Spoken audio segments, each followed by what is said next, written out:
All right. What up? Stuart Anderson here, Me Duole podcast. This is episode 71, where we hear from Shane and Nate from TBD Racing. So grateful for these two gentlemen. Many Me Duoles know them from Team Camp, from Lodija, and if you go down and ride in Newport, you've met them, you've ridden with them. And so we thought it would be fun to dig a little deeper into their story, who they are, and what got them into cycling, and how they excel so much, not only personally, but as a team at cycling. We're grateful for their example and their friendship. Hopefully you enjoy this episode and learn a lot from these two gentlemen. Not a lot of announcements from me. We do a few announcements inside the podcast about Team Camp. Obviously, team kits are open for 2023 on the team store, as well as Shopify, where you can pay your team dues. So do so, and if you have any questions, reach out to me. I'm happy to help. And any questions you've got about spandex, I've seen it all and can help you with sizing or styles or anything. Just let me know. All right, enjoy episode 71. Thanks. All right, what up? Welcome to Me Duole podcast. Stuart Anderson here. Here on the video, you can see Jake Cook. You can see Shane Kennedy joining us live from his beautiful living room. And Nate Cazier joining us from, I don't even know what, conference room? What is that? Conference room D. Joining us from beautiful sunny California. This is Team TBD. Grateful to have him on. This is our second TBD episode, which we're very grateful for. Chris really left us wanting more. So here's more. They're here. Okay. Uh-oh. I was thinking you probably got all you needed from Chris, but No. Jake, are we going to share any more Team Camp goodies, or should we just put it on the website? We'll put it on the website. I know that we're just in the pre-planning stages right now. So obviously we have the dates out there, but I have a few things on the list we're going through. And so I think once Kit Store closes on the 9th, we'll have a list of those who've paid dues, and we'll create the group chat or the Team Camp group chat then. And Cool. So we'll kind of move through there. So I did find out that April 15th is also the same day as the St. George Century.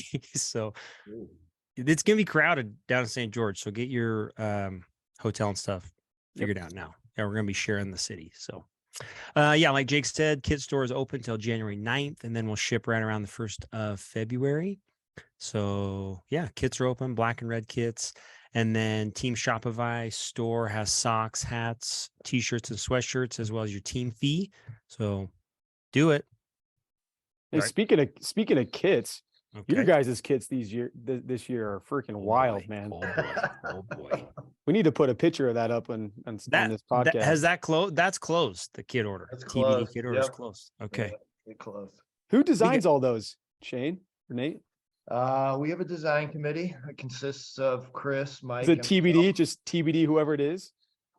You mean who designs them outside of it? Yeah, or just I mean, it's Chris, Mike, and I that do the designs, and we work with the attacker guys to kind of pull it all together. okay. They're Nate wild does- this year. Nate does the arm sleeves. He specializes Yeah. in Nick's in charge accessories. of arm warmers. I was uninvited. I was disinvited from all things design committee. The few years people ago. that get no say whatsoever, Nate might be on that. Right. That's tough though. You can't have too many voices in that experience. That's hard. If you have any old Believe me, soccer with the socks, three send we them, have- send Nate your way. Soccer socks. Yeah. The three we have already makes it a robust discussion. So And if you invite anybody else to share their opinion, it becomes impossible because you have slobs like me, but then you have other guys with strong opinions but terrible taste. So it turns into a mess. Oh my gosh. Yeah. When we looked at we'll put a picture up. I don't know who designed that, like from the designer that spent the time on that. That is, Cool. That's incredible. The new kits. So if you don't know, if you're totally in the dark, Team TBD, they are very good. We are very good friends, sister clubs out of Southern California. And we experience a lot of bike things with TBD. So it's good to, we really enjoy chatting and getting to know each other. And that's worthwhile for all the teams since they're at camp, they're at races, and we see them in the Mormon Riviera when we go down there and participate in summer beach activities. Is that a good name for Newport, Mormon Riviera? that's pretty much what the Newport Villas is, as far as I know. Jake, anything else you want to say about TBD before I read our formal introductions? No, I just love these guys so much, man. They know my feelings towards them, but there's no better group than these guys. And if you guys go to Cali, they're welcome you with open arms, so fun to ride with, and the safest guys to ride with too, man. So it's just mad kudos to these guys, consider them some of my best friends, and just look up to each of them. So just super stoked for this podcast and just love these guys. Nate, what? Mutual. Nate, what year was that text sent to me, you, and Wade? When was that? That really was the first interaction. Yeah, formal. I believe it was 2019. 2019. Yeah. Okay. Yep. So, August 21. yeah, first formal introduction. Wade, the TBD member, that I know through my cousin Nick, knew that we were going to be in the same loaded group as these two gentlemen, and so connected us. And that was the beginning of a more formal relationship. And that, man, 2019. Okay, great. Although I think I'd seen you, and did you ever do Rockwell, Nate, with Wade? Yeah. Okay. That might've been an informal greeting at that moment. So, okay. Well, I asked your wives to write a short bio. These are really fun. I'm always nervous of like what will come out. Jake was really nervous for what Brooke, his wife, would write, and it was good. Jake, It was good. Yeah, I mean that you went home and you guys hugged and kissed after you really made you feel good. This is the same. This is gonna be great. Okay, so Brooke's wife, Nate's wife, Brooke, she wrote this about, and we can pause and chat about any of this or dive in deeper.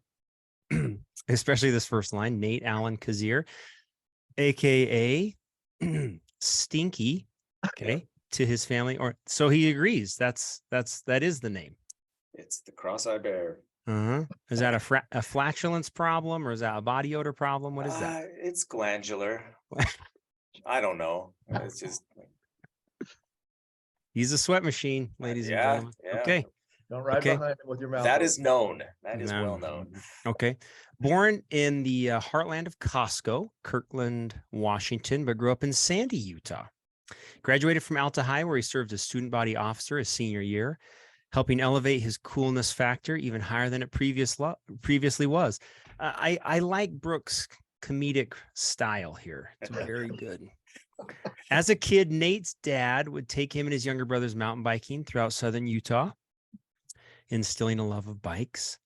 His first kiss, all right, we're diving right in, was at the stake dance under the basketball hoop when he was 14, instilling a love for ladies in him. Nate was a ladies' man. Don't let him tell you otherwise. That's in parentheses. Maybe I wasn't supposed to read that, but after being a ski bum, he served a mission for the Church of Jesus Christ of Latter-day Saints in Brazil. Which mission, Nate? Brasilia. Oh, it was a big one. Okay. Geographically huge. It was a fun one. Becoming an interrogator for the United States Army. That's not in parentheses. Is that true? That's true. Okay. Wow. Breaking his back and I'm sorry, what? You broke your back? Yeah, I broke my back. T5 and T6. Holy moly. It was amazing.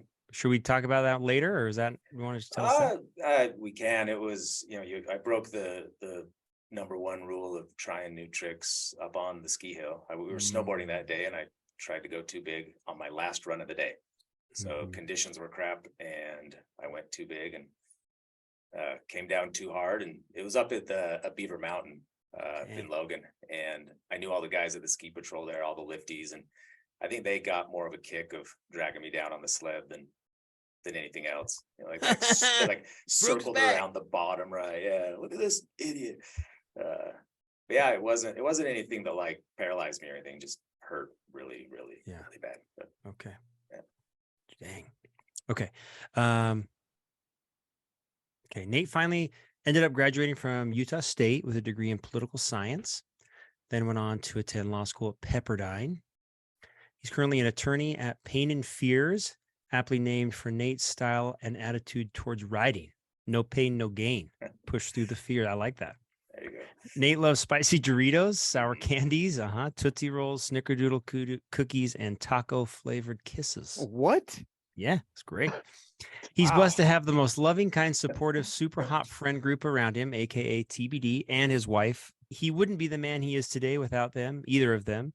He's a doting father of 4 crazies, a disciple of Christ, a fantastic orator and tenor. And if you truly know Nate, you know his biggest competitor is himself. His mental strength and resilience is unlike any other. He's the kind of guy you feel lucky to know, knowing he'll always have your back. Boom. Nate. Aw, Lovely. Solid. Brooke's gonna get a special hug tonight. Shane, would you Don't read add mine. would you add anything there to your compadre's bio? I don't only concur in all respects. I think the other thing is he's about the most selfless guy I've ever ridden with. So Amen. That's funny coming from Shane. That's high praise, as they say. I would is Kirkland, Washington, this has nothing to do with you, Nate. Is that really the heartland of Costco? Is that the truth? Yeah, that's where you like all the products. Like it's a suburb of Seattle. I think Kirkland is like where the hospital was that I was born. But okay, great. Yeah. All right, Nate's is great bio. Shane's is 3 times as long here, so buckle up.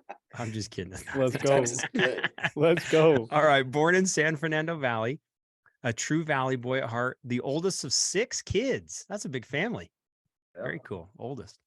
He grew up maintaining straight A's, all the while skipping classes to surf and plan his high school's best parties. Shane began college at CSNU, later transferring his freshman year to BYU, where he also transferred his devotion to skipping classes for surfing to skiing. Nice. He then went on to serve a mission for the Church of Jesus Christ of Latter-day Saints in Puerto Rico. Returning to BYU after his mission, Shane was the editor of the Journal of International and Area Studies. What in the world is that, Shane? What is that? my wife going way too deep. I like it. Dude. It was a journal published by the business school at BYU. Okay. After graduating from BYU, he headed straight to USC. Ooh, USC. That hurts. Sorry about that.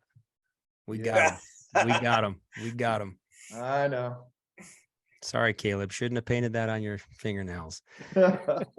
Shane got a job with Latham & Watkins from USC, eventually becoming a partner at the firm. He's built a career as a capital markets attorney. I don't know what that means, but focusing on the niche of life sciences.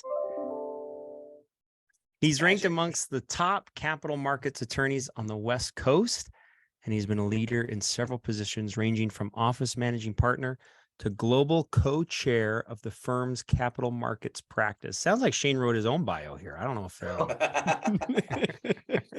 Sounds like my wife looked up my bio. I like that. That's fun. Find this on LinkedIn, you know? Copy and paste from LinkedIn, yeah. Okay. Finding himself in a place of overwork. This is a great paragraph. Overstress and overweight after several years of grinding as a lawyer, Shane decided something needed to change. In true to form Shane fashion, he signed himself up for the most grueling, that's in quotes, Ironman event in the country without even informing any of his family how extreme this was.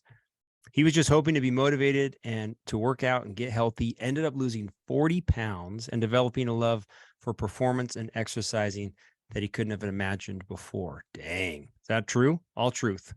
All truth. I was 205 pounds. What year was that? Fluffy. That would have been 2009 was the year I did the triathlon. I didn't really intend to sign up for the most grueling. I just was the only one available in the time slot that I had. So that's where I went. And I just assumed it was like advertising. I was like, they're all grueling. How could it be the most? Girl, what have I done? All right. When a group of avid bikers and friends in Irvine asked him to join their group and train for a race called Lotija, he had no idea what he was getting himself into, but he's now competed for the last 12 years. He's made some of the best friends of his life and has played out every scenario from not finishing Lotija to winning the race twice. He will tell you that he bikes to eat, but what he gains through biking in terms of friendship, camaraderie, and super fitness has been completely life-changing. Agreed? I do bike to eat. No. She gets into that in this last paragraph. As I said, Oh, there's Shane more? bikes to eat, which includes his favorites: Wiener Schnitzel, Taco Bell, sweet tarts, lemon heads, just old school No, no, lemon no, no, heads. no. Oh yeah. Oh yeah. Oh, Nate, go. You eat Taco Bell? I thought it was Del Taco or die. No, I'll go either way. Okay. Wait, are we still in his bio? Are we still there? Okay. We're good. His go-to snack, marshmallows. Huh. Yeah. Okay. He eats them all day, she says. Just eat 'em straight out of the bag. One of the most astounding things about Shane is that through some of the most demanding work hours, time away at church, and pursuing ways to keep himself healthy, he manages always to walk in the door and have energy, attention, and love for his wife and kids. Even when he has nothing left to give, he always shows up with love and humor. Shane's the funny bone of the family with all of his generosity of soul. It is not hard to figure out why he has such a loyal following of family and friends. She also says here, also probably one of the only managing partners at work, to quote from Fast and Furious in all the speeches you give. That's great. Fast Five, which Also one? true. All of them. I go for all of them. Yeah. I love it. La Familia. Yeah. Very good. Exactly. Hey, this was great. Those were really good. That was really fun. We've never done a this is we're in new territory here. Podcast. Nate, anything we needed to add there? Marshmallows is a new thing. I didn't know about that. Yeah, they mini marshmallows. What is it? Just plain old marshmallows? Regular old marshmallows. It's usually like a marshmallow and like half a handful of like butterscotch chips or chocolate chips. Holy moly. Are those in the back pocket of the jersey or what? Yeah. Well, not when I'm riding. That's just when I'm running around the house. Oh, all right. And if you crack open a bag of marshmallows, it's like, I mean, they got a day life. I mean, it's like one day. You gotta go. You gotta get through Yeah, 'em. you gotta work through them. I'm gonna try that. It's a Very whole good. new world. Whole new world. All right. Hey, maybe Shane go first. Let's talk about cycling. Okay. We already heard a little bit about how it got started, but maybe you tell that story. Yeah, sure. I mean, so it was 2009. I had been a partner at the firm. It's my second year as a partner at the firm. And my life up until then had been largely working, 16 hours a day, 6-7 days a week. So I was noticeably out of shape. Like I said, easily 205 pounds. And I was just like, I've got to figure something out to fix this because this is bad. So I had run one marathon in my life, the only marathon I've ever run, maybe 4 years before that. And I had a buddy that had done a half Ironman, and I was like, all right, that sounds like it's more interesting than just running.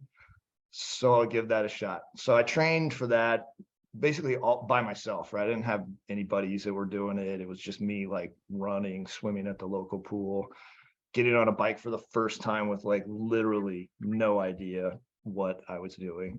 And it had those weird triathlon bars on it and all that kind of stuff. It was a mess. So I went and did the triathlon. We walked up to it and there's this sign that says like most grueling North America triathlon. My wife is like, what are you doing? And I was like, I don't know. It's just like, that's the name. It's not a big deal. It was absolutely horrible. So it was in Vegas. We swam in Lake Mead. We rode kind of around Lake Mead and then into Henderson. And then they did this half marathon course that from my perspective went in circles uphill the entire time. Like I couldn't figure out how it worked logically, but it took me like 7.5 hours. I thought I was going to die at the end. And that was what got me started. And then he's hooked. Well, I came back from that and I like ended up connecting with a couple guys that were riding, Tate and from our group and Tyson. And that was the first time I actually went out on the road and rode with other people. And I was like, wow, this is like way better than all the nonsense that I've been doing. And so from there, I pretty quickly rotated over to like regular road bikes, riding with those guys. And those guys, like, that's all they did was train for Lodija and go do Lodija every year. So it was just kind of like this natural, okay, that's what we do. We ride bikes every week and then we go do this Lodija thing.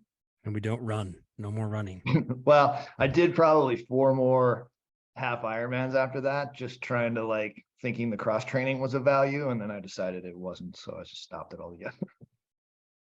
And which race was it? Like what was that? Is it the Pumpkin Man? What was It was called the Silverman. It's now, I think it's converted now to like an actual half Ironman event. And it's like the Vegas, like it's some, official Ironman thing there in Vegas. Let's go do it. We should do it. Jake? Bring back memories. Should we do it? Nope. I'm Nope. game. I might have like post-traumatic stress from that. It was a horrible experience. We'd win the bike part. That'd be fun.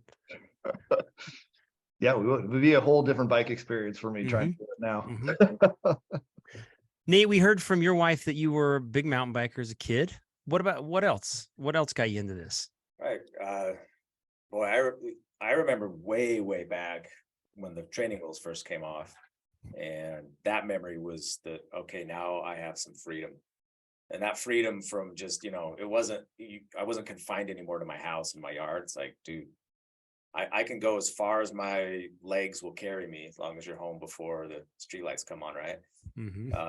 And I've been in love with bikes ever since. I mean, I remember my dad coming home one day with some mountain bikes saying, check this thing out. And I thought he was trying to like poach on my BMX style, because it was like grown-up size BMX bike. This was I don't know, like 86, 87, 100 something years ago. And he's like, and these guys at the bike shop told me about this place. It's called Moab. And they have like, it's like rocks that are like roller coasters, but for bikes. So let's go check it out. And yeah, from about 10 years old, we spent a lot of time down in Moab and riding around. It was part of who we were for a long time, me and my brothers. And then started to get distracted. Betsy Joe Jepson at the Draper Steak Center. The song was Oh no. Can You Take Me High Enough by Warrant. Wow. And she had told all her friends that she was going to break up with me if I didn't kiss her back. Oh my gosh.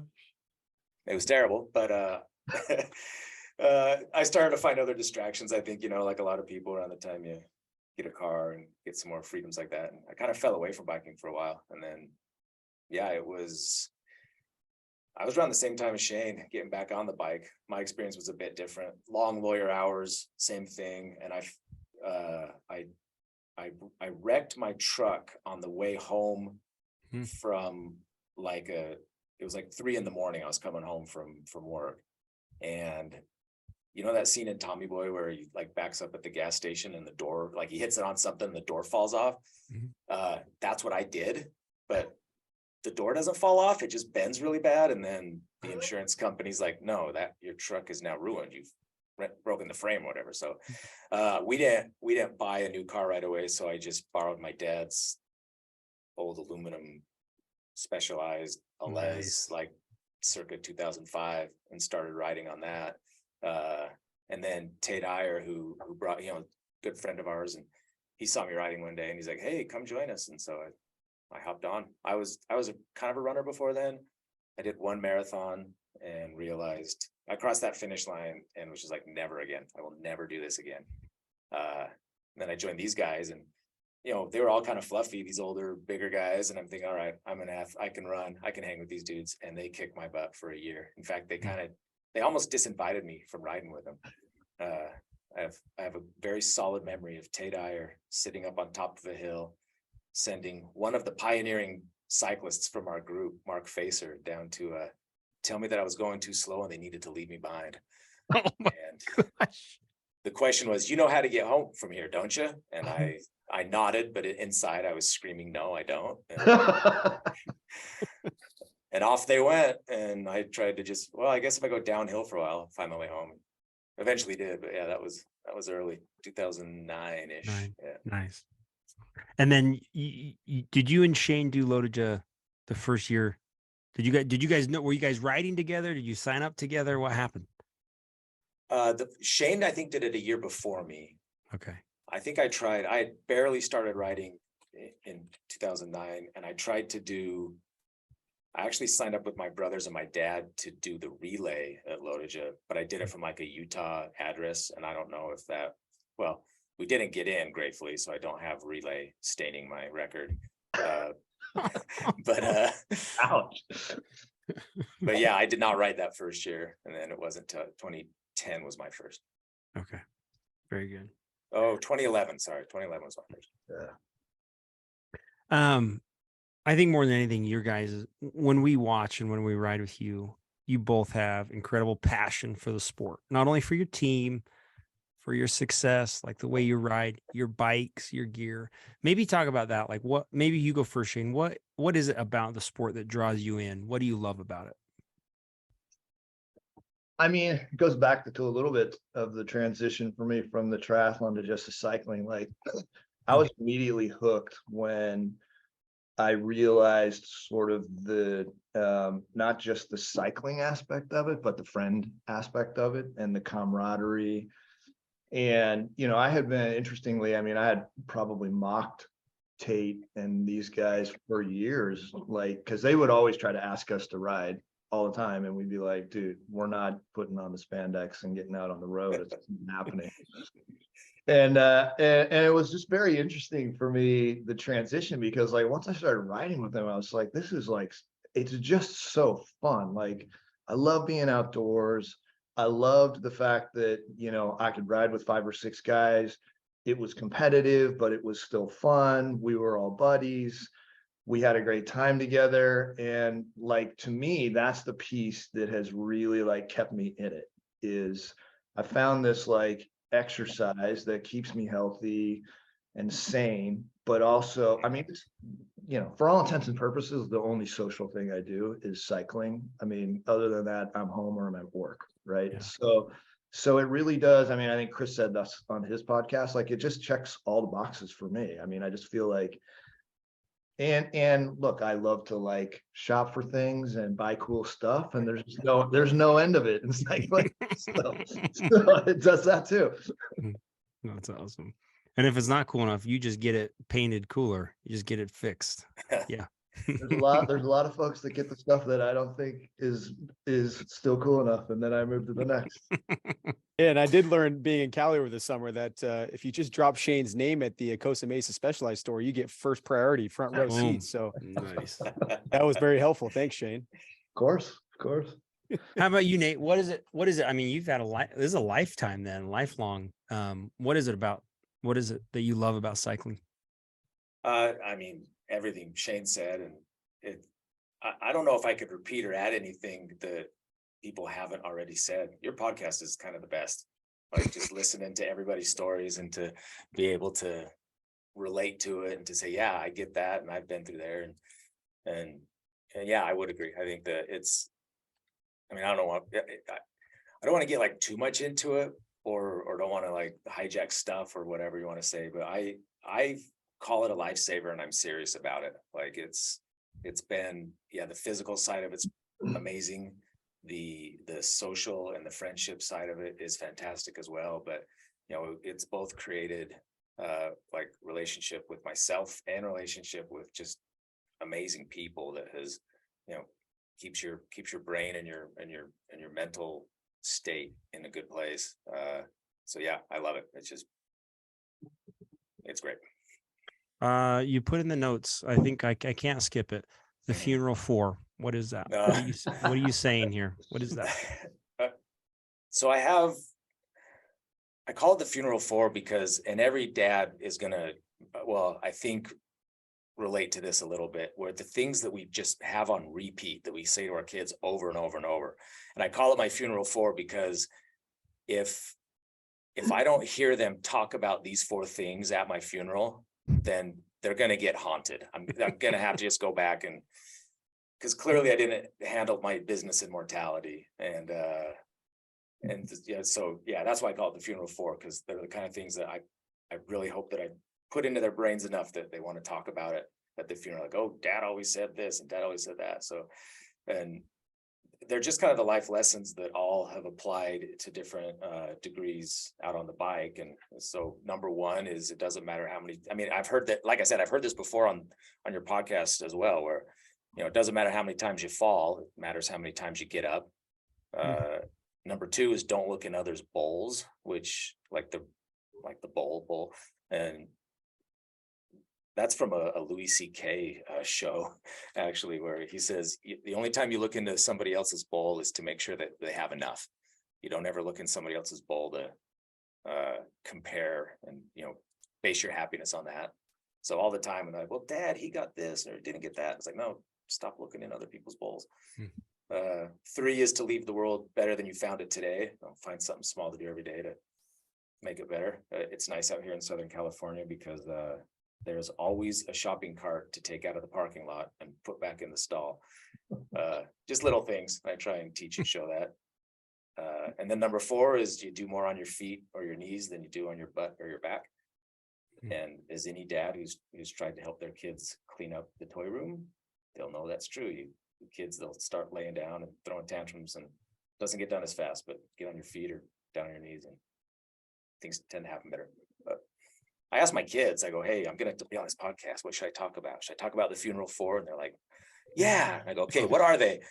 And so both of my littles, they're 9 and 11, like in unison shout, pee before you go. Like, that's not one of the funeral 4, guys. Man, Yeah, I wish it was. That would help us out at Loja. They're like, you know what? Maybe it's the funeral 5. Pee before you go. Now they're memorialized. They're gonna be on the internet. We got video, we got no. audio. We're gonna play. Yeah, That's There recorded. you go. Pee before Nice. you go. One thing that these two dudes do, although Nate, he kind of takes a book out of Jake's page out of Jake's book, which is he's kind of sneaky with his Strava uploads. We don't really know what he's doing. Is he training? We don't know. It's not an open book, which is fine. Maybe let's talk just real quick about this. I love both your lifestyles, you as men, the way you balance everything.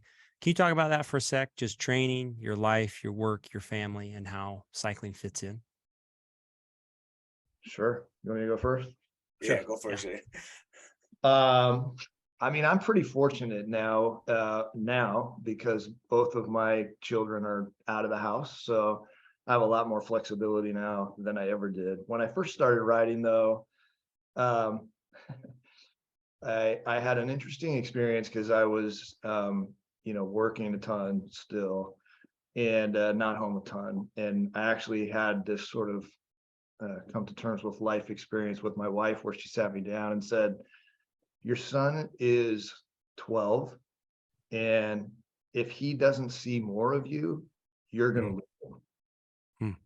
And that was like a big eye opener for me. I mean, I've always been very close with the kids, but just thank heavens that my wife sort of had the foresight and the willingness to have that conversation with me. So I just started putting everything else on hold, coaching soccer and doing stuff like that, and then just figuring out how to fit training in. I knew I needed to ride, but that was also, I would say, super competitive at Loja. That was much more like I just want to survive Loja, and maybe someday I'll break 10 hours. So it was a different training program back then, and it all kind of managed to work together. I will say that one of the great things about the TBD group is just watching like how well so many of them balance family with training. Because I mean, particularly if you're going to try and do Loja, look, you can't not train. It requires a bunch of time. But you see folks like give up, time so they can be with the family. I think, for me, it was really just like family first, make sure you've done what you have to there, and then figure out, and so sometimes that meant I had to get up super early to get some training in. Sometimes it meant I just skipped training.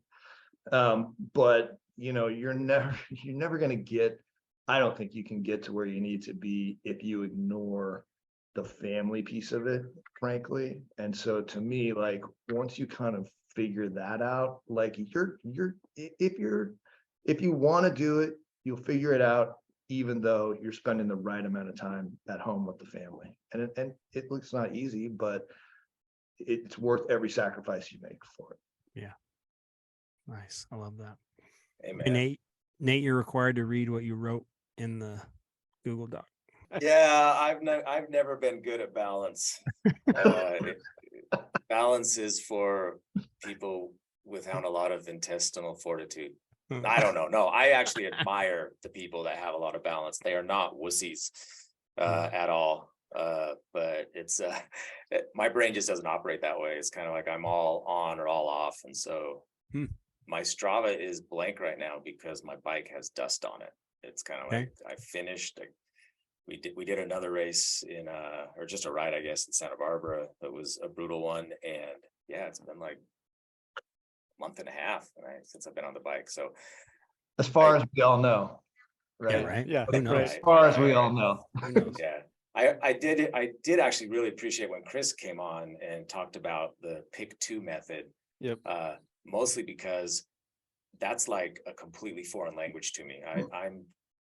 I'm pretty attention deficient, and so I get spread all over the place, and I don't know how you could do pick two. And so I've ended up finding balance by merging stuff. You know, I work from home a lot so that I can be there when the kids get home and take breaks to hang out with them. And I was trying for a while to marry work with riding bikes, but haven't figured that out yet. But yeah, I just kind of mesh everything together, try and, you know, obviously give time to family first, but then try and find ways to marry the events like I can. But yeah, I don't know how you're.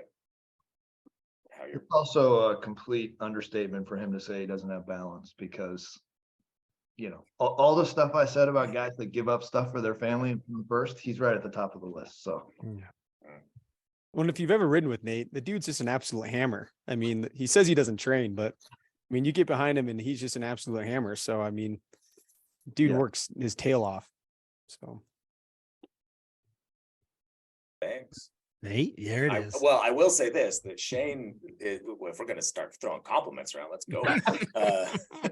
Shane is known in the Southern California legal community. These are the attorneys that grind themselves through marriages, through ruined father-child relationships.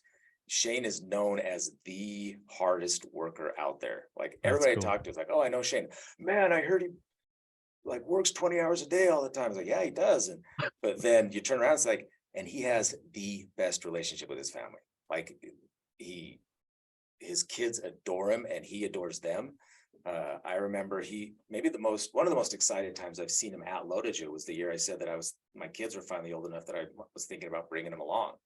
And he's like, it's the best. It's never better than when your kids are there with you and they're sharing the experience with you. And he is just a shining example of how to be a dad and how to be a husband and a friend when you also are an attorney and a cyclist, because all of those things take a ton of time. But Shane manages it masterfully. Love it. Did you learn that from anybody, Shane, or did you come to learn it on your own? You know, I have a tremendous wife, and she has been exceptional at, I would say, helping me understand like the importance of it and helping me find a path to meet those obligations. Cool. And I think that's made, you know, all the difference. She's super understanding and she loves that I'm riding and she knows how good it is for me. So she's very encouraging, but she's also always ready to say, you know, you got to dial it back here. You've got to focus on this. And I find that if I just listen, which is not always my best strength, but when I do, she's right. So nice. Very cool. Transition. Ready? We're going to Lodaja. Our two teams just absolutely love this day. And I know that a lot of our focus sits there. A lot of your guys' focus sits there. Maybe let's talk a little bit about what you guys remember, your journey as you've kind of done it over the years. I spent a lot of time. This sounds ridiculous. I'm sure other guys do this, but like I'll go to Shane's Instagram page and I will just scroll all the way freaking back to the beginning. Oh boy. I do the same thing to Nate. I'm just scrolling back, and I think it's cool. I mean, it's fun to see that journey on there. But a lot guys like us have we posted. Here it is. Here I am at Lodaja in 2013, and riding a Fuji, or I don't know, you probably never rode Fuji, but Shane, maybe you start first. Kind of how did Loda just start, and maybe just talk about your journey of that race. I mean, I had a pretty interesting start. So, and Nate and I were joking about this because for the first, like, I don't know, 7 or 8 years, I wrote a pretty detailed race report after every time I did Lodaja. So I probably got 60 or 80 pages of, what this experience has been to me. But the first year for me was just crazy on all accounts. Like, I was riding with like 3 other guys. First time I'd ever done it. I had no idea what I was getting into. They were always just like, "Oh, you're going to do great. Oh, you're going to do great." And like, so in my mind, I was like, okay, I'm going to do okay. Like, fine. I just want to finish. I didn't end up getting into Logan the night before the race until about 1 a.m. Oh boy. We were staying at some place called the Econo Lodge. I don't think it even exists anymore. It was like so sketchy. My wife was like, "Are you serious?" Like, it was like carpet patches on concrete floor and they weren't all there. The first key the guy gave us was to not our room. We almost walked through something. Yes. So that was how it started. I got out, I got on the race. I ended up having 4 flats over the course of the race. Everybody I was with left. I rode the whole thing basically after mile like 50 by myself. I finished dead last. I'm not kidding you, dead last in my group, 12 and a half hours. The only people behind me were DNFs. And I got off the bike and I was like, I literally said to Tate, who was, the guy that convinced me to do it, I was like, "You lied to me. There was literally nothing fun about this. You're a liar. I'm never doing this again. I cannot believe you made me do this." And then I went off to my hotel room and that was it. By the next day, I was like, yeah, I'm probably gonna have to give this another shot. There's gotta be more to it than that, which my wife was like, "Are you an idiot? Why would you ever do this?" So I came back the second year. Second year did not go any better. I ended up having a massive asthma attack right before the Salt River climb. Didn't realize until that moment that I actually had asthma. So extradized induced asthma. I couldn't breathe. I pulled over, pulled out. So didn't finish the second year. And then was like, okay, like, I'm going to give it one more shot and see if we can start to do this. And got through it the next year, was on asthma meds. And, you just make these different adjustments every year to kind of figure out how to make it all work. And so from there, it was like, just try to get faster every year. I mean, I will say I raced that thing 5 or 6 times without, I would put quotes around race. I mean, I wasn't racing. Goal was like break 10 hours. The idea that you could ever get on the podium or be with the leaders, that was like not even like a glimpse in the distance. Wow. I didn't think that was anything. And so that was just kind of how it went. And then I would say around 2016, I broke 10 hours by like 1 minute. It was like 9:59. And I was like, through the moon, so excited, finally had hit that. Next year, got a little faster, still got dropped, but I think the next year might have been either Nate's first or second year on the podium.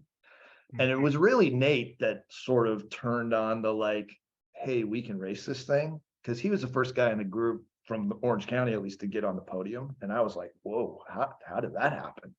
That's insane.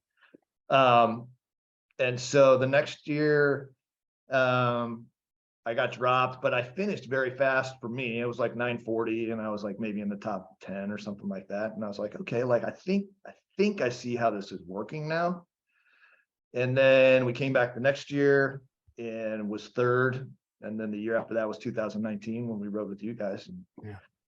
And I think the best thing that happened to us in 2019 was in my 2020 hindsight, it's the fact that you weren't feeling very good, because I don't think I beat you otherwise. So thank you. When we went to camp with you guys at the next year, I was like, said to Nate, I was like, dude, how lucky are we that Stu wasn't feeling good? That was a There bad day. No way we beat that guy. Yep. That was a bad day. But you were Taylor was in the group, Jameson was in the group, Doug was in the group. What a fun year. That was awesome. I mean, that was, I'm sure we could talk about it, but that was probably our highlight of our loaded. Both because, not just because we had such a great showing, but meeting you guys, like watching you guys race, the whole thing where we, managed the group a bit to let Nate and those guys get on after one of our guys crashed, like all around, just like, we just met you guys in the first 10 miles of the race and it was already like home run. So yeah, Nate's got some notes there. Nate, you want to talk about your journey through Lotija? Yeah, I mean it's a lot similar. I think we got roped in by Tate saying, "Oh, it's fun, it's nice. Yeah, there's some mountains in the beginning, but once you do those first 3, then there's no more climbing." It's not even windy. It's not even windy. Bald-faced lie. I remember going up Snake River Canyon, because that's right where I've always wanted to quit, is right about 10 miles before Alpine.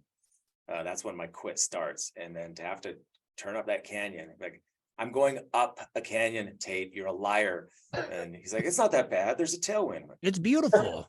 Look at the river. Right. But I actually, I have deep family roots up there, and it was nice. It was, I think, like a lot of people, by the time you've put that much time on the bike, your endorphins and all of your feel-good brain chemicals are going through you so much that you're pretty high, and you have good prayers and you have good spiritual experiences. And it was, by the time I finished, I was just ecstatic. And that I a year earlier finished my one and only marathon, crossed that line and said, I will never do this again. But that first time across the finish stripe up in Jackson, up in Teton Village, it was, I can't wait to do this again. Here's what I'm going to do different next year, and here's what I'm going to adjust. And from there we kind of just fell into like a lot of us, where that is the event that you work towards every year, and you kind of build your life around it. You circle it on the calendar, and you get your hotel rooms early, and you start putting your training plans together. And second year of Lotija wasn't like the best for me, but it was good in that I saw what I was capable of. I let the leaders go halfway up Strawberry, and I remember watching them go, thinking, that was dumb. Why did you do that? You could put yourself a little bit deeper and hang with those guys. But I was thinking, I want to conserve energy. I'm on pace right now. I should be okay for my time goal. And it was at the end of that one when I decided I'm not going to worry about the clock anymore. Like, I'm just going to turn this into a race of, well, the first time that I tried to compete, it was like, let's just go over Strawberry. See, do whatever you can to hang with the front over Strawberry, and then see what happens. And that one I got lucky and ended up sneaking onto the podium. We're grateful that it's 5 wide. Same thing with the year after that, where it's just able to get on with some strong guys. That was the bunch of boys from Zone 5. We all got together, and there was 6 of us at the end. And so kind of just take your polls and hope you survive till the end. And yeah, after that, it just became a lot more of a competitive, trying to stay really present and not worry about what's waiting over the other hill or the next, bit of pain. Just hang in where you are and see how it goes. But no, it's been great. People kind of criticize. I've had criticisms before that all we do at TBD is ride Lotija, and I think it might actually be fair to say that we're not really a racing team. We're kind of just a group of friends that gets together to ride bikes, and we also do Lotija, right? Sounds accurate. Yeah. Welcome to the criticized club. It's all good. Amen. Not care. Listen, it was Spencer did some damage to who I am on the inside, because he challenged a lot of my deep-seated feelings about certain things. Spencer Chipping, that is. And one of them is to hear him talk about all the different events that he does, the diversity of events and the adventures that he goes on, it kind of stung me a little bit. I was like, man, I need to like broaden my horizons a little bit here. That there's more out there than just road biking. Ooh, that means we're gonna get you on a gravel bike finally. Yes. I don't know. Let's get you on Crusher. Let's get you on Crusher. Nate, will you talk about 2019 when we rode together? Will you share that story? Yeah. So, boy, thanks. 2019 was kind of a game and a life changer for a lot of us, I think. And you don't want to wax too like dramatic or poetic about it, a bike race, but there was so much to it that was just really precious, might be the right word. You can tell what is important to somebody by what comes natural to them. And, if you meet a bike mechanic that's really, really good at fixing bikes, you can almost tell the minute they start, put their hands on the bike, you can see, oh, this guy does this a lot. He or she loves it. And it's just natural to them. And 2019, I saw a lot of that both with the TBD squad as well as okay, is it mi Duole? Nice, Nate. Mi Duole? Yep. Mi, You got just it. yes? Yeah, Okay. you got it. It's Alta, not You did Alta. good. Cazier. Cazier. It's Cazier actually, but Okay. Cazier works. Sorry, I like mi Duole. I'll say it that way. Yeah, it's good. Google Translate tells me it's mi Duole, but That is right. I like yes, the answer is yes. But we were 23 or so miles in. We had just crossed to the Idaho border. I think that my first text to you was, hey, let's go. Well, Wade Polson put us together, and your answer is like, hey, let's sleep together, or not that, but let's get a room together, something like that. And I said, well, I'm staying at my grandpa's house, but he's kind of blind, so he won't mind. And then Stu, you said, I like you, let's win. Like, boom, let's go. Like I said, we might be on the same wavelength here. And I was kind of intimidated when I looked at the start list and I saw the mi Duole team, and there's a bunch of you, and I may or may not stalk the people on that list, and started looking at how strong everybody was. And so I was glad that we had formed an alliance, at least, to stop to pee at certain spots and, be cool through the feed zones. But yeah, 20 something or so miles in, you hear that crunch of a crash. And I look back, and somebody said it was one of mine. I see that it was our friend Chad Turner. And I feel kind of bad, but I hesitated. I was like, oh yeah, he just crashed. What should I do? I was like, it's Chad. He's team. I got to go back. And so I circled back, and I see him just starfished on the ground, just yard sale with his gear everywhere. He had I know he had a bad concussion. I don't know if he broke his collarbone that time again. He's ridden loadage on a broken collarbone more than once. The guy crashes too much. But what the image that stuck in my mind was, there he was sprawled out on the ground, but all around him and helping him were TBD kits.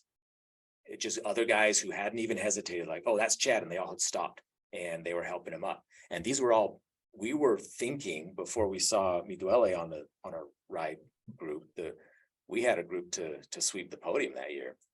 And here were Jordan Turner, Travis Clater, Dave Gardner, all guys, and Chad Turner, he was faster than me that year, who were all capable of getting on that podium. Shane didn't turn around because Shane was where he was supposed to be in the group, up in the front, away from the danger. And, I was just so impressed that these guys didn't even hesitate. It was natural. If somebody's down, somebody's not feeling it, you go back and you help. And they had just given up a full year of work to do that. And I sent Shane a text that said, hey, we had a crash. It'd be cool if you could slow guys down or something like that. Hoping it would pop up on his Garmin and he could see it. I don't know if he did or not, but then we I saw him swipe. I saw him swipe it away. Oh, nice. Beep, beep, beep. How do I delete this? I did. I don't know why I keep. That was intended for somebody else. Oh, I see. Got the Tinder app on the Garmin. No, I told the boys to pee. I said, just while we're getting Chad put in the van, go to the bathroom because we're gonna hit it after this. And we were stopped 5-6 minutes was all. And then it was like a 5-man, Travis, Jordan, myself, 4-man time trial, just busting it. And we were going as hard as we could. And only once or twice did I hear guys say, this is too much. We're burning ourselves out. And I'm like, this is our race now. Like, we're going to go as hard as we can until we catch the group. And if we don't catch the group, then, I'll ease up if we get to Strawberry without having caught you guys. Shane actually called at one point. Really? So I don't know if this just disqualifies his win, but he did use a phone. I'm loving all these tactics here. He's texting, calling. Jeez. Team radio. I've been doing it all wrong for years. Right. You got radio going. He calls me and he's like, even hey, have teammates what's stop up? when you crash, Jeez Louise. Yeah, that would be nice, right? Hey, let's just stop for a moment to give a shout out to Jake's brother. To go back, Thank you. dude. That was Amen. awesome. That was Amen. really, really cool. No, so Shane's like, hey, what's up? And I was like, we crashed and we're trying to catch up to you guys. Do you think you could, soft pedal for a minute? And I know that I was asking too much for Shane, but little did I know that the Duole squad was up there regulating. And you guys saw, I didn't know what you guys were doing, but I heard there was a lot of shouting, a lot of controlling folks. There may have been 1 or 2 guys off the front, but they apparently weren't a threat. And yeah, we went hard for about an hour, 23, 24 miles before we caught up to you. And Dang. Then it was. Stu had come when I heard you guys crash. I went to the back. I heard there was a crash, so I went to the back, and I didn't even know anybody had gone down. And then I heard there was a crash, so I went to the back, saw none of you guys, and was like, "This is not good." Stu came back, and he was like, "What's up?" And I'm like, "Looks like our guys went down." And then I think I got your text. And so then it was right around I want to say we were just pulling into Preston when I called you because I could get the hands free. And so then I was up front with Stu and Doug, and we were just like, all right, we'll just dial it back a little bit here. Yep. See how it goes. I was hoping to catch everybody at the Mink Creek pee stop. I was like, we already peed. Let's just hit it and see if we can get them there. I started to see guys falling off from our group with our numbers. And I thought, okay, we might just have a chance here. And the smartest thing that Jordan Turner said that day is, as we saw you guys on the horizon a bit, he said, don't tell them we're here. Just get on the back and just go as slow as they're going for as long as they will. I think Doug, as soon as we pulled up, Doug was like, they're here, let's go. You're like, no, please, not yet. No, that was amazing. I got a Cafe Rio gift card out of that. So I didn't know how much acrimony there would be between the is it Barbacoa? Is that Barbacoa and Cafe Rio? And so I just kept mentioning the Cafe Rio side, and I was like, I'll be funny. And you didn't have to do that. That's part of what was so impactful to me is your team had no business slowing everybody else down so the competitors could catch back up. I think that 90-something% of people would have said, oh, good. That improves my chances now. But we've ridden with some of those guys in subsequent years. Yep. So I that stood out a lot to me about what kind of squad this was. And then going up Geneva, I remember we're starting up that Geneva climb, and we were hitting it for a minute, and then all of a sudden the whole pace just went like, well, what's going on? And we didn't know, but I think, Stu, that was where you were starting to run into distress. Yeah. And your boys, it was so natural. Going back to, you can tell what's important to somebody by what's natural to them. They're like, we're taking care of Stu. Everybody's slowing down. Chill out. Let's see if we can get him over this thing. And it was it was inspiring to watch the way that they took care of you too. And so Yeah. that's when I kind of knew that we were on the same wavelength. And then they found out I had a big turd in my bibs, and Taylor was like, "We got to leave him." Leave him.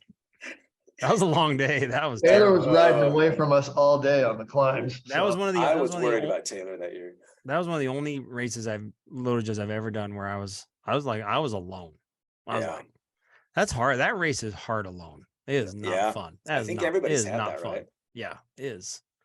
That is not fun. Well, I love that race. I know Jake's so on Lotija. He's had his experiences, but it really is like a cool metaphor for life, in my opinion. Like it's just an incredible experience. It's way more than, whatever East Canyon. I mean, I don't want to badmouth other races, but it is a lot is taught on that Agreed. stretch route. Yeah, For you sure. just learn a lot, not only about yourself but others, and it's just so cool. Maybe we could transition there into that. What you guys have learned the most from either that race or from the sport. Do you want to go first, Shane? Sure. Probably the thing that I've learned the most at Lotija, and it's been sort of over the course of the process. I mean, I've had years where I've trained the hardest I've ever trained and not done as well as I thought I should do. Yeah. Had years where I haven't trained as well, but done even better. And I think the biggest secret to it all that I've learned surprisingly is one that I've learned from Nate, which is how important the mental aspect of that race is. And I saw that specifically when we raced in 2020. I was like, that was the year after I'd won. I'd ridden even harder, trained even harder. I was like, there's no way we're not on the podium this year. And I was like, this is like, we're gonna kill this thing. And I got dropped on Strawberry.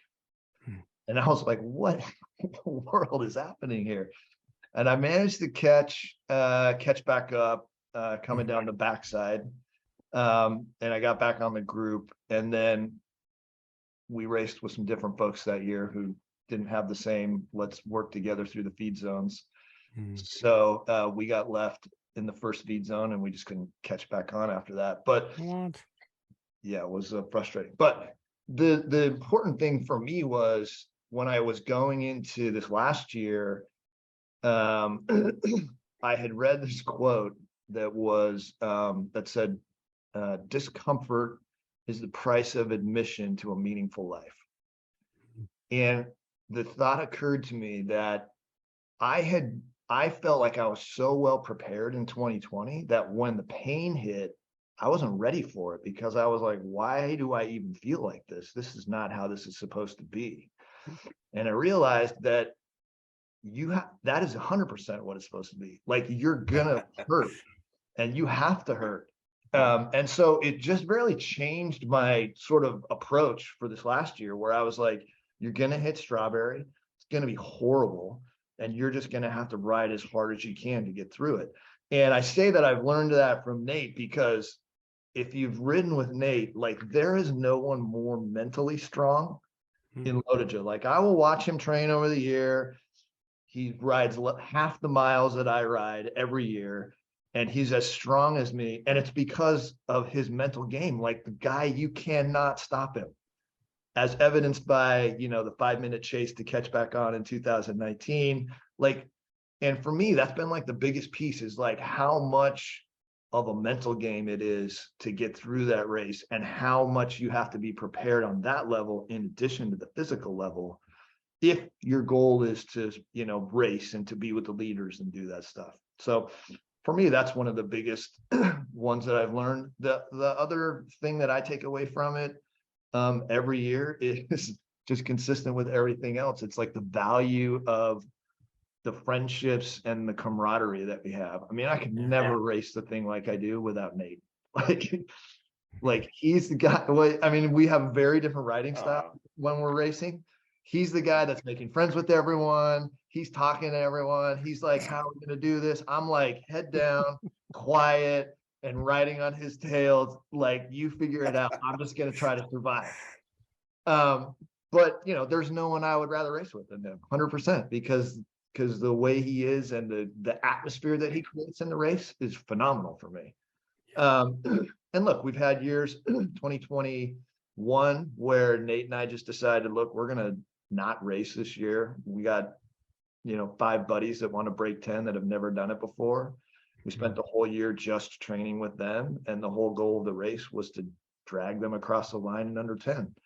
We didn't make it, but it was a great year. We had a total blast, and it was just awesome to be with those guys and push them and try and get them there. And, to me, that's every year I come away from Loaded Jaw, it's with stronger ties to the guys that we race with. And that's the best thing about it for me. That's awesome. That's awesome, man. That's awesome. My favorite Shane Nate moment I've rewatched many times on YouTube from Shane's front camera. Nate does a countdown with his fingers. And Shane goes, no, not yet. And waves him off. And then, dude, you did that lead out after Taylor's failed 3 pedal strokes. And then Nate, man, you led Shane right into that finish line. It was so cool. I agree with Shane. Very cool to watch you guys work together and train together. It's inspiring. It's awesome. So Taylor was our marked guy, right? That's why I waved. That's why I waved Nate off. I was like, no, wait till. In my mind, I was like, wait till Taylor goes, because we got to ride his wheel first. Yeah. And he went. Wasn't much of a ride, but it was good. I love that. Taylor we can only say that now because we know Taylor's about 10x stronger than us. So Taylor could have won that year had he broken away. There's that very last climb as you're going around, right before you cut down into the neighborhoods. Yeah. So you're going up, and there's just that long left curve, and then you go across the street and down into the neighborhoods. He looked so comfortable up that, and he probably put a minute on us. Dang. Up over that thing. And then he's like, oh, I feel bad about doing that to those guys. I'm going to slow down and let him catch on. If he would have just put his head down, there's no way we would have caught him. But yeah, he's a good blood, that guy. Taylor's awesome. Nate, how about you? What your thoughts on what you learned from that race and what's taught you over the years? Yeah, I think it's cute that Shane says that you're always going to hurt in the race. And this is how much it's supposed to hurt, because if you guys don't know, Shane's on a first name basis with the medical team at Loaded Jaw in the tent. They all, oh, hi Shane, ready to need some oxygen again? Need some IVs? Your organs are shutting down. All right, let's get to the hospital. Like he takes that suffering to a whole new level. Well, Shane, you remember I saw you in the tent in 2020 because of that terrible smoke. Remember how awful the forest fires were? Yeah, that was a bad year. That was bad. Okay. I've just learned you gotta learn in life how to be present. Learn from the past and be excited about the future, be curious about the future, but you can't burn energy worrying about it. You gotta just get as present as you can and love and live where you are. And that you're stronger than you think you are.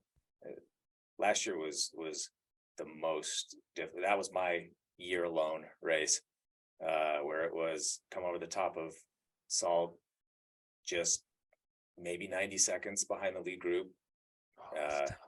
And normally I can make that up on the descent, but y'all learned how to go downhill now. So I got to the bottom and nobody was there, and away I went. And just, you gotta, you're stronger than you think you are, and it's worth it to keep going. So those are kind of like little, I don't know, nuggets that I always take away from the race.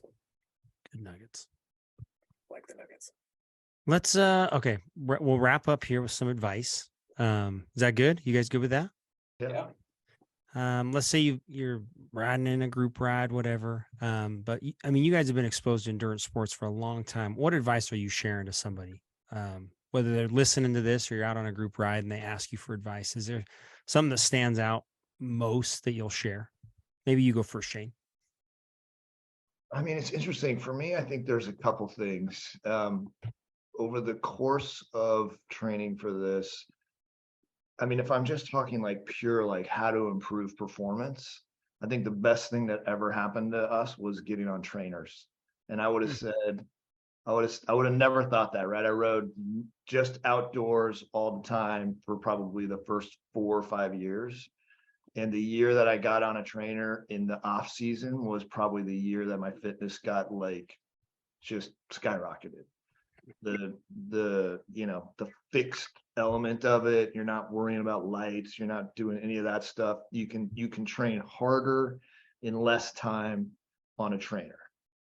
And I say that and then I pause because I also think that like it completely does not make up for riding outdoors and riding with a group. Like you will never push yourself as hard as you will riding with faster guys. So I think the other piece that I would tell people is find a good group, find a fast group, find guys that are faster than you. They're out there no matter how fast you are, and ride with them. Hold on as long as you can and then come back for more. And like for me, that's been another huge one. I mean, Jake's come out and done coffee crew with us, and I can tell you, like, when we first started doing that, I mean, I was getting blown off the back of that thing and just like holding on for dear life half the time. Yep. And like, it's what makes it goes back to a little bit to the mental thing, because you start to learn like how hard you can push yourself and still recover and still hang on. And so you can't do either of those. You've got to do both, I think, but both are critical to like really, I think, getting fast from my perspective. That's great advice. Great advice. Yeah. Other thing I would tell people that's less like how to just be physically fast is it has to be fun. Like you have to find a way for this to be fun. I mean, it's be very easy to like lock yourself in your garage and ride your trainer every day and get strong and never talk to anybody. And you're not going to have fun. The trainer is not fun. It's not. Maybe the guys that do Zwift have a little bit of fun, but the trainer is not fun.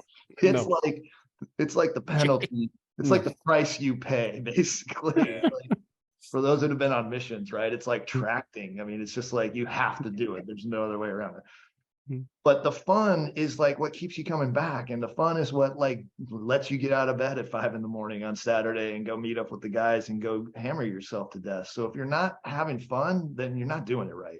Yeah. And you got to figure out the next thing, because that is key. If you're not having fun, you're never going to train well enough to do it, and you're not going to want to. So, and it's fun. Like hands down, I have my best times when I'm out on my bike. Yep. Yeah. Worst day on the Amen. bike, better than the best day at work or anything like that. I mean, it just is. So, Amen. Nice. Great advice. Thanks, Shane. yeah. Nate, what you got? Pee before you go. You already gave that advice. Oh yeah, do that though. It's important. Yeah, I thought it was pee while you're going. once or twice. Actually, that was a game changer, but I wouldn't recommend like training to pee while on group rides with your squad. Do that by yourself. Mhm. I don't know. I echo everything Shane said. I think that we share a lot of that the same way, in terms of, yeah, there aren't shortcuts. And the thing that's cool about cycling is the same with life, is that you get what you put into it, and you just gotta put in the work, and the only way to really put in enough work to do well is to love it and to find ways and reasons to love it. I also think on the team front, we hear a lot of people saying, oh yeah, find a team that you like and stuff. And yeah, that's really important. But guess what? You're not going to find a team that you like if you're not going to put stuff into the team as well. Don't just join a team thinking, oh, these guys, they're all fast and they're all cool, so I'm going to hang out with them and then also be fast and be cool. But find ways to add, find ways to give, and find ways to, give more than you expect to get. And that's when you'll see the greatness from it. Shane is a fantastic example of that. Shane's so generous that sometimes we don't go to Shane with our problems because he won't let us work through them. He's like, dude, why? I got that in my garage. Come get it. Or let's just do it this way and solve it that way. Like, so just, yeah, generosity is a gift. And if you can give more than you take in any situation, but especially with the team and working hard on the bike, then you're going to see great results. Nice. Amen. Thanks, Nate. Jake, any questions before we wrap up? No, I just absolutely love these two dudes, man. I just love everything about them. And it's just kind of been sitting back here. I haven't said much during this, but it's just been being a sponge, man, soaking up all the lifelong experience these guys have had over, the course of their lives. And, I can just say that these both guys are all three of you guys are mentors to me. And it's been fun to play around with you guys on the bike and hang out with you guys in Cali. But there's no better people than these guys here. And just can't say enough good things about you guys. You guys are fantastic. So. Nice, Jake. You're gonna make us cry. Yeah. I definitely felt like I joined the Cool Kids Club when it was that first time in St. George in Duole climbing camp. And it was Adam Barker talking about making Navajo tacos in his bibs. And Up that these guys, awful climb. these guys are hilarious. They're so cool. They're my people. And then it was like I got invited to sit at the cool kids table. But then like it was opposite of an 80s movie where instead of like realizing that coolness is on the inside and the cool kids weren't that cool or whatever, you guys were cool on the inside too. And it's like it was such a cool blessing to have guys who are willing to just get as stupid silly as you can get. But then also I know that every one of you would drop what you're doing to go help somebody when they're in need. And that's the kind of stuff that saves lives and changes lives. And so, yeah, I feel super blessed to be part of this squad, both TBD as well as we got to figure out a way to put our like letters together. MTB, something like that. But yeah. Amen. Very good. Love you Thanks, guys. Nate. I mean, I would just echo what Nate said. Like, we counted one of the best blessings we've had to encounter your team and to come together. And I hope that, like, I mean, you guys obviously have a much larger group than us, and probably a lot of folks that are sort of, I would say, not necessarily like as involved as others are in the group. But the great thing about your group is that, like, if anybody wants to be closer, stronger, more, all they got to do is put the time in, right? You guys are so open, so welcome. I mean, you look at us, like, I feel like we show up to camp and we're like just part of the team. Like, it's the greatest thing ever. And we ride with you guys at Lodaja, and we ride with you at camp. And, when you visit us in Southern California. So, like, I mean, I would encourage anybody that's on your team that watches these podcasts, like, throw your heart into this thing. You will get way more out of it than into it. Here, here. Well said, man. Amen. All right, boys. It's been good. We've been going a long time. Well, that was awesome. All right. Love you both. Thank you so much for your There you go. time. Appreciate Love you, it. boys. It was awesome. All right, guys. Guys. Thanks. See you guys.